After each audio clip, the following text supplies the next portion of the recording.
Olá pessoal, professor Estefânio Gama novamente, dando continuidade à nossa aula sobre os filósofos contratualistas, ok? Vamos então fazer aqui uma breve introdução sobre esses filósofos, perceber o que há em comum entre eles e o que há de diferença entre eles, ok? Acompanhe a leitura do material, por favor. Os principais filósofos contratualistas foram Thomas Hobbes, John Locke, Jean-Jacques Rousseau. Embora apresentem abordagem semelhante da passagem do estado de natureza para o estado de sociedade por meio de um pacto social, a maneira como se dá essa passagem é diferente para cada um deles.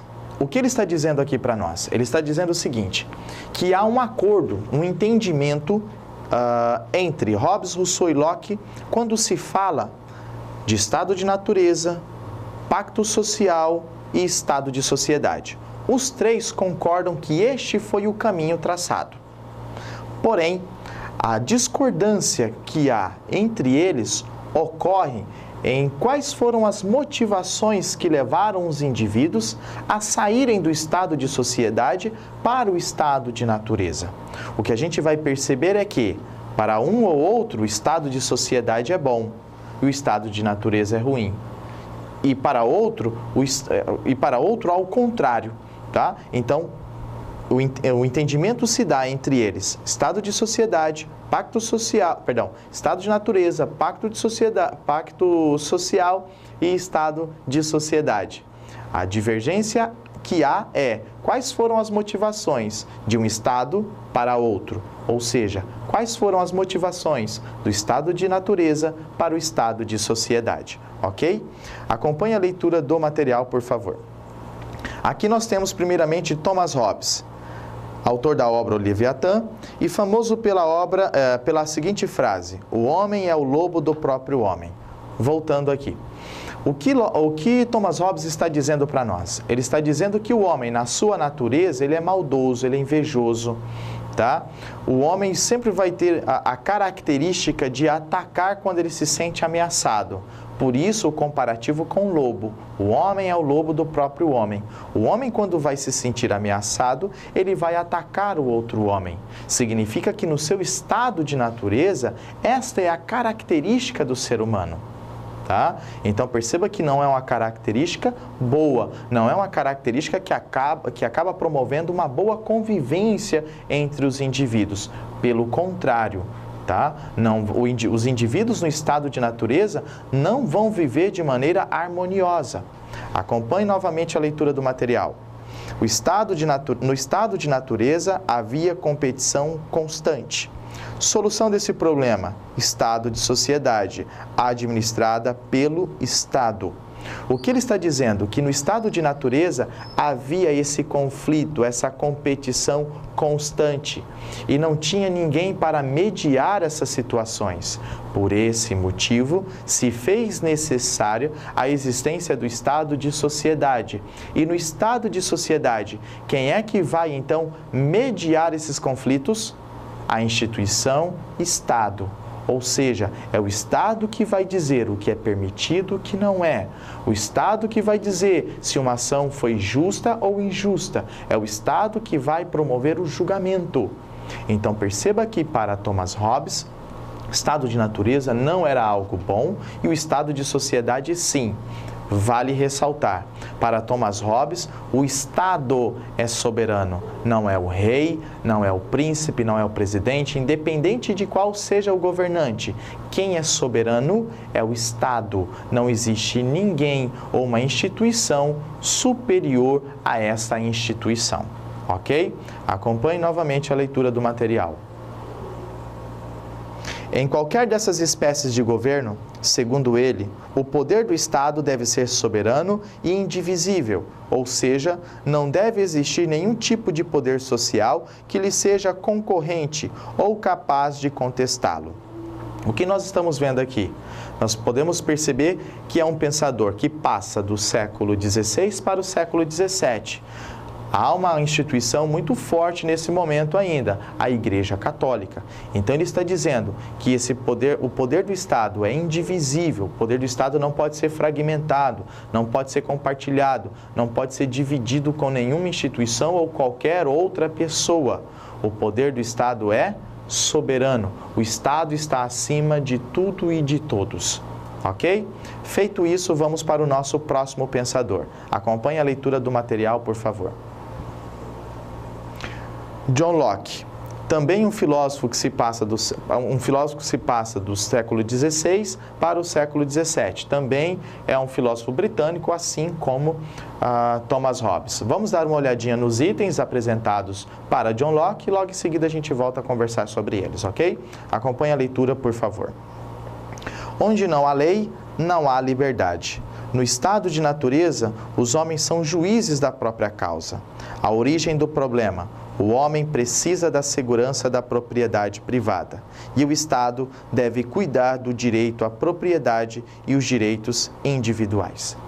O que John Locke está dizendo aqui? Que no estado de natureza, os homens eram juízes das suas próprias causas. Ou seja, quando o homem entrava em conflito, não havia quem mediasse esse conflito. Não existia uma instituição para poder dizer quem estava certo ou quem estava errado. Os próprios indivíduos que entravam nesse confronto, nesse conflito, nessa competição, eram juízes de suas próprias causas.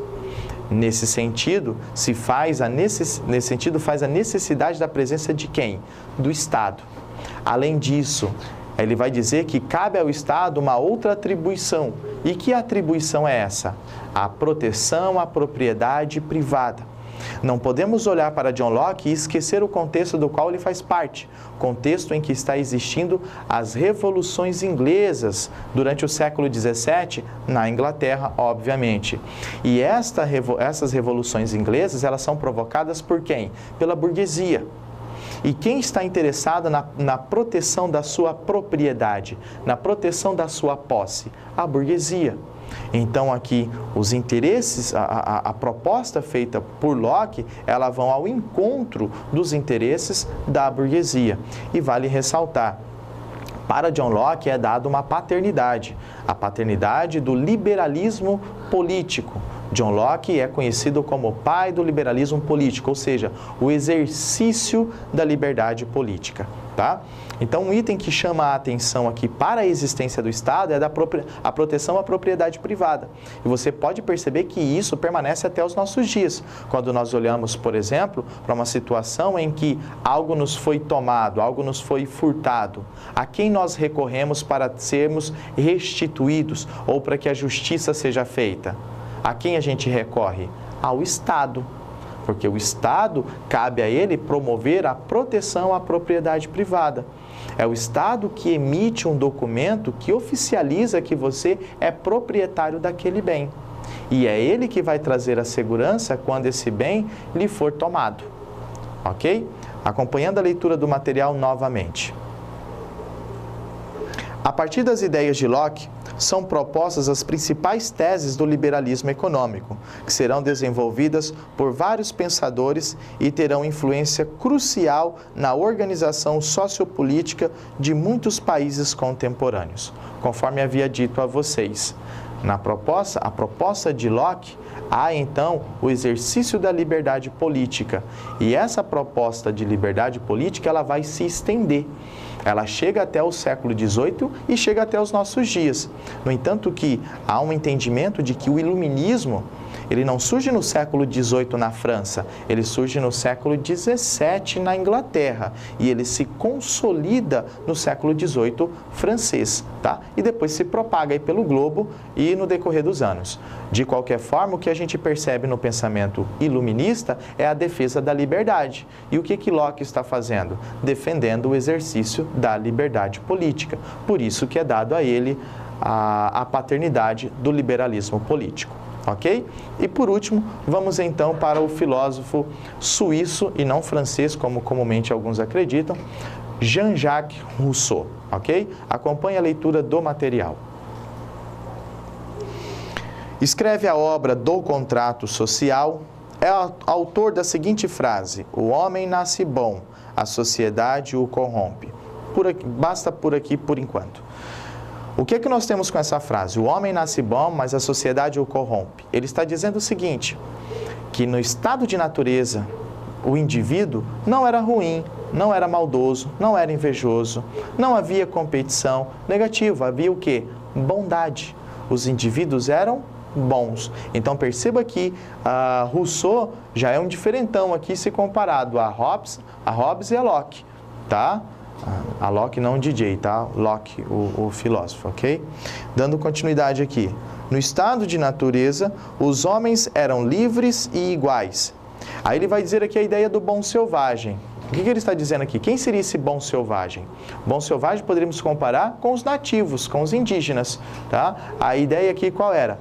Era que nesse estado de natureza aqui havia a liberdade e a igualdade entre os indivíduos. Não havia competição, tá? Então ele está chamando como algo bom, como algo positivo, interessante esse estado de natureza e não como uma crítica a ele. Continuando. A origem do problema, propriedade privada.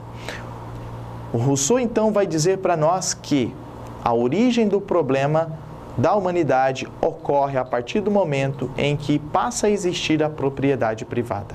Quando alguém cerca, ele vai dizer assim, quando alguém cerca um pedaço de terra e afirma, isto é meu, inaugura-se o problema. Porque ele afirmou, o indivíduo afirmou, isto é meu, e os que ouviram a sua fala legitimaram, validaram aquilo que ele disse, concordaram. E o que esses outros indivíduos passaram a fazer? A buscar um espaço de terra para si também. O que antes pertencia à coletividade, agora pertence à individualidade. O que antes era do grupo, agora pertence ao indivíduo. Tá? Se você olha para o nativo, a casa não é uma casa individual, é uma casa coletiva. Se você olha para a terra é do grupo. A caça não é minha, a caça é nossa. Tá? Então você percebe a diferença aí na questão apontada por Jean-Jacques Rousseau no estado de natureza para o estado de sociedade. Continuando, o homem abre mão da sua liberdade para transferir a um terceiro. Quem é este terceiro? O Estado. Ele transferiu então a sua liberdade, a responsabilidade da administração da sua vida para quem? Justamente para o Estado. E era algo que lhe pertencia, ok? E por fim, o povo é soberano e as suas ideias inspiram a Revolução Francesa. Diferente de Thomas Hobbes, não é o Estado que é soberano. Quem é soberano? O povo. E quando o povo é soberano, como é que nós chamamos isso? Democracia. Por esse motivo que Jean-Jacques Rousseau é conhecido como o pai da democracia moderna. Clístenes é conhecido como o pai da democracia. Rousseau, o pai da democracia moderna. No entanto, que ele defendia a democracia aos moldes atenienses, ou seja, uma democracia direta. Não havia ideia de um representante. O próprio cidadão participaria diretamente das decisões políticas. E as suas ideias serão utilizadas para o processo revolucionário francês. Não esqueçamos que a Revolução Francesa, ela ocorre no século XVIII também, final do século XVIII. E nós estamos falando de um pensador típico do século XVIII, que há, no caso dele aqui, as suas ideias sendo utilizadas, o exercício da democracia, o estendimento da cidadania, onde os indivíduos poderiam participar ativamente das questões políticas. Lembrando que a França vivia em uma monarquia absolutista, né, onde você tinha um rei com um poder absoluto. E boa parte dos indivíduos, né, politicamente falando, eram marginalizados, ok? Acompanhe a leitura do material novamente. O surgimento da propriedade privada como marco da sociedade civilizada. O que a gente conseguiu entender com essa frase? O problema se inaugura a partir do momento em que nós temos a propriedade privada. Para fechar aqui o entendimento dos três pensadores, percebam que Thomas Hobbes e John Locke estão mais alinhados, entendendo que no estado de natureza não era algo muito bom. o homem vivia em conflito, vivia em competição, não tinha ninguém para mediar os conflitos estabelecidos entre eles, e por esse motivo se fez necessário a nossa organização diante do estado de sociedade. Você tem a instauração de uma instituição que é o Estado, que vai mediar as situações entre os indivíduos.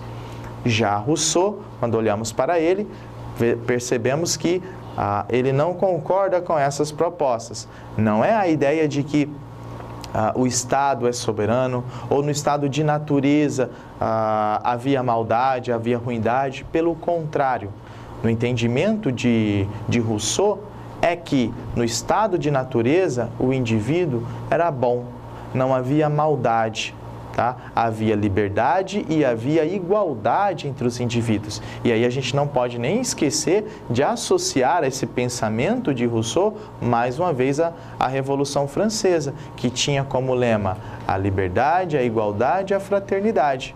Então, itens que são essenciais para o exercício da cidadania, tá? E soberano para Rousseau não é o Estado, e sim o povo. Por esse motivo, ele é considerado o pai da democracia moderna e Locke considerado como o pai do liberalismo político. Ok? Fechamos aqui. Espero que você tenha entendido muito bem o conteúdo. Um abraço e espero revê-los em breve.